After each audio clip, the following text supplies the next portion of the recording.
አብዛኛው ሀበሻ የገንዘብ ችግር ያለበት በቂ ገንዘብ ስለማያገኝ አይደለም፣ ነገር ግን ያለውን ገንዘብ ራሱ እንዴት መቆጣጠር እንዳለበት ስለማያውቅ ነው። በዚህ ቪዲዮ ላይ የገንዘብ ችግር ካለባችሁ ማለትም አጠቃቀሙን ካላወቃችሁበት ኢቭን ያላችሁን ገንዘብ እንዴት ማኔጅ ማድረግ እንዳለባችሁ የማታውቁ ከሆነ 4 ነጥቦችን እነግራችኋለሁ። ያላችሁን ገንዘብ እንዴት አድርጋችሁ ማኔጅ ማድረግ እንዳለባችሁ። ምክንያቱም ሌትስ ፌስ ኢት ዳዝንት ማተር አሁን ያላችሁ ገንዘብ ወይም ደግሞ ወደፊት ብዙ ገንዘብ ቢኖራችሁ ያላችሁን ቀዳዳ ወይም ደግሞ ያላችሁን የገንዘብ መጥፎ ሀቢት የማታስተካክሉ ከሆነ ምንም ያህል ገንዘብ ብታገኙ ያ ችግር ሁልጊዜ ያገኛቸዋል። ኤቭሪዋን እንዴት ናችሁ? ጂዲ አባላለሁ። እንኳን ወደ ቻናሌ መጣችሁ። እዚህ ቻናል ላይ እንግዲህ ለእናንተ የሚጠቅሙ ስለ ፕሮዳክቲቪቲ፣ ማኒ ማኔጅመንት፣ ላይፍ ማኔጅመንት የመሳሰሉ ቶፒኮችን እናወራለን። If this is something that you'd be interested in, subscribe በማድረግ ፋሚሊያችንን join አድርጉ። So የመጀመሪያው is plan ahead ማለትም ደሞዝ ከመቀበላችሁ በፊት or even ገንዘቡ እጃችሁ ላይ ከመግባቱ በፊት ያ ገንዘብ የት እንደሚሄድ ለምን እንደሚውል ቀድማችሁ ፕላን ማድረግ አለባችሁ። አብዛኛው ሀበሻ በነገራችን ላይ ይህ አይነት ሀቢት የለውም። ምክንያቱም ደሞዝ ሲቀበል የመጀመሪያ ትዝ የሚለው ነገር ምንድነው? እዳ ካለበት እዳ ይከፍላል፣ ከሌለበት ምናልባት ያማረው ነገር ካለ ይገዛል፣ ምግብ ላይ ያወጣል። ጀስት እንዴት ነው ገንዘቡ ወደ ሄደበት አቅጣጫ ነው ብቻ የሚሄደው። ነገር ግን ቀድሞ ፕላን ማድረግ አክቹሊ ብልህነት ነው። ለምን እንደዚህ እንዳልኳችሁ ልንገራችሁ። አሁን ለምሳሌ ምናልባት ገንዘብን ስታወጡ ዝም ብላችሁ የምታወጡ ከሆነ ለምሳሌ መንገድ ላይ ስትሄዱ ልብስ አይታችሁ የነገር ልግዛው ካላችሁ ኦ ደግሞ ምግብ አይታችሁ የነገር ላድርግ እንደዚህ ማድረግ ፈልጋለሁ ዝም ብላችሁ ውሳኔን የምትወስኑ ከሆነ ያ ማለት አይምሯችሁን ቀድማችሁ ፕሬፕ አላደረጋችሁ።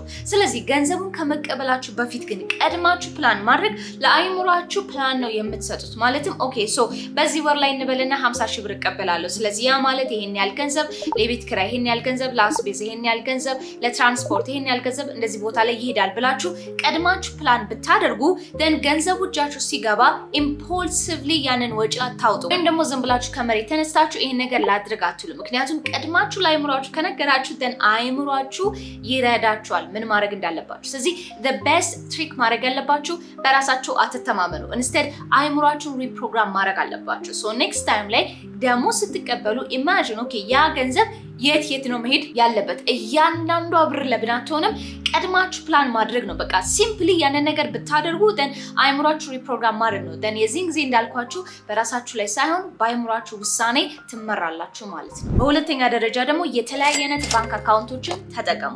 ናው ይሄንን ነገር ስናገር ምናልባት ከኔ ጋር ድሮ ጀምራችሁ ከነበራችሁ ዩቲዩብ ላይ በነገራችን ላይ ስለ ገንዘብ ማኔጅመንት በጣም ሳስተምር የዛን ጊዜ የምናገር ነበረ።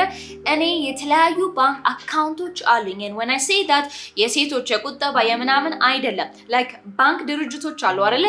ለየራሳቸው ስራ አላቸው። ለምሳሌ እኔ ገንዘቤን ወጪ ሳረግ፣ እዳ ስከፍል፣ ሴቭ ሳረግ የራሱ የሆነ ካታጎሪ አለው። ለምሳሌ አሁን የንግድ ባንክ ከሆነ ይሄንን ለትራንስፖርት አደርገዋለሁ፣ የአቢሲኒያ ባንክን ደግሞ ለአስቤዛ አደርገዋለሁ፣ አዋሽ ባንክ ደግሞ ትላልቅ ነገሮችን የሚከፈሉበት ነገር በዛ አደርጋለሁ። ለምሳሌ አሁን የኔ ቲሞች ለነሱ መከፈል ከሆነ የቤት ኪራይ የምከፈል ከሆነ ትላልቅ ፐርቸሶች ካሉ እንዳለ በአዋሽ ነው የሚሄደው። ከዛ በኋላ ብርሃን ባንክ አለ። ብርሃን ባንክ ደግሞ ለሌላ ነገር እንደዚህ ያልኩኝ እከፋፍለዋለሁ። ስለዚህ እናንተ ደግሞ እንበልና ይሄ ሁሉ ነገር የምታረጉት አንድ ባንክ አካውንት ውስጥ ገብቶ then ከዛ አካውንት ወደዛ የሚሄድ ከሆነ then ገንዘቡ ያለቀ ሲመጣ ራሳችሁን ዲሲፕሊን ማስተማር ይከብዳቸዋል። ሶ ኢማጂን አድርጉ እንደዚህ ብላችሁ አስቡ። ኦኬ ሶ 50 ሺህ ብር በአሁኑ ተቀበላችሁ አይደለ? then አንድ ሲቪ ውስጥ ካለ የ50 ሺህ ብር then ለዛም ሴት እያለቀ ይመጣል። then የዚህን ጊዜ ኖቲስ አታረጉትም። but what if 50 ሺህ ብሩን ከፋፍለነው 4 አካውንት ውስጥ ብናስገባ 20 ሺህ ብሩን አንድ ቦታ 10 ሺህ አንድ ቦታ እናደርግና ከዛ እንበልና 20 ሺህ ብሩን እናንተ የቤት ኪራይ ካላችሁ then እዛው ያልቃል። then ቀሪው 30 ሺህ ብራችሁ አይነካም። ከዛ በኋላ 10 ሺህ ብሩ ለትራንስፖርት ከሆነ እንበልና በየጊዜው ስታወጡ ያቺ ገንዘብ ታልቃለች እንጂ ቀሪው 20 ሺህ ብራችሁ አይነካም።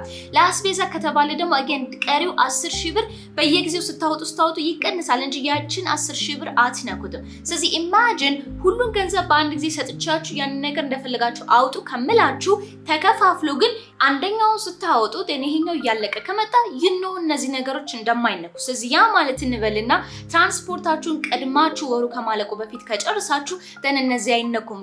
ውሳኔ ትወስናላችሁ። ውሳኔ ምንድነው? በራይድ የምትሄዱ ሰዎች ካላችሁ በእግር ትሄዳላችሁ ኦር ታክሲ ትጠቀማላችሁ እንደዛ ማለት ነው። ስለዚህ ሪስትሪክት ለማድረግ ራሳችሁን it's really important especially ደግሞ እያንዳንዱ ገንዘብ የት ነው መሄድ ያለበት የሚለውን ለማወቅ የተለያየ አይነት ባንክ አካውንቶችን እባካችሁ ተጠቀሙ። this will save you a a lot ምናልባት ስለ እነዚህ ቶፒኮች ያወራሁበትን in detail ማየት ከፈለጋችሁ የድሮ ቪዲዮዎች እንዳለ አሉ እታች description section ላይ አታች አደርጋችኋለሁ ገብታችሁ እዛ ላይ ማየት ትችላላችሁ። ሶስተኛው ቲፕ ደግሞ እያንዳንዱ ወጪያችሁ በተለይ ደግሞ repetitive ከሆነ ቀኑን ማወቅና simple transaction ማካሄድ ነው። ማለትም ለምሳሌ እንበልና ደሞዛችሁን ስትቀበሉ የቤት ኪራይ ለመክፈል እዳችሁን ለመክፈል በየጊዜው የሚከፈሉ ማለትም በየወሩ የሚከፈሉ ነገሮችን ላይክ ቆይ በኋላ ቆይ ነገ ያላችሁ አታስረዝሙት። ኢንስቴድ ቀን ያዙለትና በዛ ቀን ሁሉ ጊዜ ይከፈል። ለምሳሌ እኔ የቤት ኪራይ ሁሉ ጊዜ ከአንድ ሳምንት በፊት ቀድሜ ነው የምከፍለው። ያ ማለት አንደኛ ከአከራዬ ጋር ጥሩ ግንኙነት አለን፣ ምንም እኔን መተው አይጨቀጭቁኝም፣ እኔም ደግሞ ሪላክስ ዶኜ እከፍላለሁ። ስለዚህ having that buffer ለኔ ምን ይረዳኛል? አንደኛ የቤት ኪራይ ላይ ኦን ታይም እንድገኝ ያደርገኛል። ከምንም በላይ ደግሞ አይምሮዬ ሁሉ ጊዜ ቀኑን ያስታውሳል። ስለዚህ እናንተ ብትሆኑ የልጆች ትምህርት ቤት ካለባችሁ፣ የቤት ኪራይ ካለባችሁ፣ አስቤዛ ካለ ሁሉ ጊዜ በየወሩ የሚከፈሉ ላይ ቀን እየጠበቁ የሚከፈሉ ነገሮች ካሉ ሜክ ኢት ሲምፕል እና ቀኖቹን አስታውሱ። ምክንያቱም እነሱ አቴንሽን ይፈልጋሉ። ከዛ ውጪ ግን ሁሉ ጊዜ በየወሩ የማታደርጉት ነገር ካለ እሱ ሁለተኛ ፐርቼዝ ላይ ማስገባት ትችላላችሁ። የመጀመሪያው ፐርቼዝ ግን እንደነገርኳችሁ መከፈል ያለበትን ነገር ቀድማችሁ ክፈሉ። at any point እዳ ራሳችሁ ላይ አታከማችሁ። ስፔሻሊ ቪዲዮ ደግሞ ምሰራላችሁ ፋይናንሻል ፍሪደም የምትፈልጉ ከሆነ እዳ እባካችሁ አታከማችሁ። and maybe ስለ እዳ አከፋፈል ትንሽ knowledge or something ከፈለጋችሁ let me know in the comment section ለብቻው ቪዲዮ ሰራበታለሁ። lastly and በአራተኛ ደረጃ ደግሞ ማድረግ ያለባችሁ is audit አድርጉ እባካችሁ። now ይሄንን አይነት ባህሪ በኢትዮጵያውያን አልተለመደም። በየወሩ ቁጭ ብሎ ገንዘባችንን ኦዲት ማድረግ ማለትም በዚህ ወር ይሄን ያላቅጄ የነበረ ምን ያህል ወጪ አወጣው፣ የት ነው የሄደው፣ ምን ያህል ትርፍ አግኝቻለሁ፣ ለሚቀጥለው ወር ምን ማድረግ አለብኝ የሚል ቁጭ ብሎ የሚወራው የሚሰራ ባህሪ የለንም። ይሄንን አክቹሊ ልምድ የለመድኩት ድሮ አይ ቲንክ ትንሽ ቆይቷል። አንድ ፈረንጅ ክላይንት ነበረችኝ and ከሷ ጋር ሁሉ ጊዜ በየወሩ ስለምንገናኝ ቴክኒካሊ ለስራ ስለምንገናኝ ማለት ነው kind of like ከላይፍ ስታይሏ የተማርኩት ትልቁ ትምህርት ምንድነው መሰላችሁ? በየወሩ ቁጭ ብላ ገንዘቧን እራሷ እንደ አካውንታንት ኦዲት ታደርግ ነበር። ሶ I'm not talking about በነገራችን ላይ ድርጅት ኖራት ምናምን አይደለም። የቤት አስቤዛዋን የቤት ውስጥ ወጪዋን እያንዳንዱ ነገር ኦዲት ታደርግ ነበር። ምን ያህል ገንዘብ አገኘው፣ ምን ያህል ገንዘብ ወዴት ሄደ፣ ኔክስት ታይም ምን ማድረግ አለብኝ። ሶ እናንተም ብትሆኑ የምር አካውንታንት መሆን አለባችሁ ለራሳችሁ ገንዘብ ሲመጣ። it's really important ዛሬ የነበራችሁ የወር ገቢ ምን ያህል ተቀበልኩኝ፣ ምን ያህሉን አጠፋው፣ የት ነው ሄደው የሚለው ነገር አዌርነስ ከሌላችሁ then ተመሳሳይ ህይወት ነው የምትደግሙት። ስለዚህ ሁልጊዜ እንደምለው እውነት ነፃ ያወጣችኋል ነው አይደል የተባለው። ደን እውነታውን ተጋፈጡ። እውነታውን ደግሞ ለመጋፈጥ መጠየቅ፣ ማየት፣ አሰስ ማድረግ፣ አናሊቲክስ መመልከት አለባችሁ። ቁጥርን የማየት ችግር ካለባችሁ ደን ያ ቁጥር በኋላ ላይ ሄዶ እዳ ነው የሚከመርባችሁ። ኢንፋክት እሱን ደግሞ ብቻ ሳይሆን አስቀያሚ ህይወት ነው የምትኖሩት። ሶ ኢትስ ሪሊ ኢምፖርታንት ገንዘባችን ኦዲት ማድረግ አለባችሁ። ሶ አይ ካንት ስትረስ ዲስ ኢነፍ በነገራችን ላይ ምክንያቱም ስለ ኦዲት ስናወራ ስለ ጊዜ ኦዲት አውርተናል፣ ስለ ገንዘብ ኦዲት አውርተናል፣ ስለ ላይፍ ኦዲት አውርተናል። really important የቱ ጋር ነው ያለሁት፣ ወዴት ነው መሄድ የምፈልገው፣ ምን ነገሮች ማስተካከል አለብኝ የሚሉት ነገሮች ፕሊዝ ቀድማችሁ ማወቅ አለባችሁ። ሶ አራተኛው ቲፕ is ኦዲት ማድረግ አለባችሁ። ናው እነዚህ እንዳለ ያወራኋቸውን ነገሮች በጥቅላላ የት ነው የማደርገው ከዲዲያ እንዴት ነው የነገር ኦዲት ማድረገው ካላችሁ ዶንት ወሪ አያሳስባችሁ። ምክንያቱም እኔ ፐርሰናል የምጠቀመው የኤክሰል ሽት አለ ራሴ ያዘጋጀሁት የአንድ አመት ነው። ሶ እሱን መጠቀም ትችላላችሁ። እታች ዲስክሪፕሽን ሴክሽን ላይ አታች አድርግላችኋለሁ የምታገኙበትን ሊንክ። ሶ እሱን ዳውንሎድ አድርጉና ኤክሰል ሽቱ ላይ ስትገቡ እንዳለ ለምሳሌ አሁን ያለኝ የ2018 ነው። ሶ የ2018 ላይ በየወሩ ተከፋፍሎ እያንዳንዱ ገቢያችሁን ተቀብሎ ወጫችሁን ትጽፉ አድርጎ ከዛ በኋላ ምን ያህል አውጥታችኋል፣ ምን ያህል ገንዘብ ሴቭ አድርጋችኋል and ምን ያህሉን ገንዘብ ሴቭ ማድረግ አለባችሁ የሚል ሪከመንድ የሚያደርጋችሁ ኤክሰል ሽት አለ። ሶ እሱን ዳውንሎድ አድርጋችሁ መጠቀም ትችላላችሁ።